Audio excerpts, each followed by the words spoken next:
ده اول موقع معانا النهارده هنتابعه في شقه في جاردينيا في التجمع الخامس. اليوم النهارده طويل جدا واحتمال يتقسم على كذا فيديو، فتحملونا شويه. المدرسه دي جنب موقع الشقه على طول. تعالوا بينا نطلع ونشوف الدنيا عامله ايه من فوق. اول حاجه خلصنا تاسيس التكييفات بالكامل. الريسبشن دايما بناسسه 3 حصان، حتى لو هتركب تكييفات قدرتها اقل من كده، بالذات لو الريسبشن كبير زي ما انتم شايفين. وده مكان التكييف التاني. مواسير الفريون لو مشيت في الارض لازم تمشي في سليف فليكسبل عشان نحافظ عليها.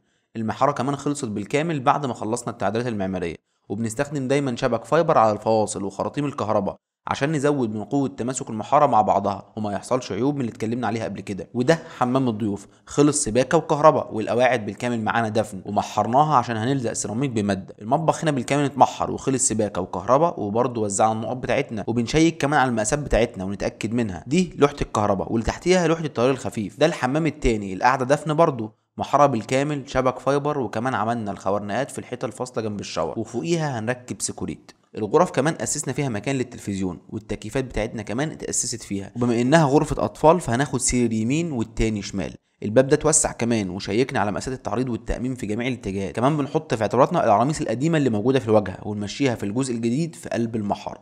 خلصنا ومروحين، سلام.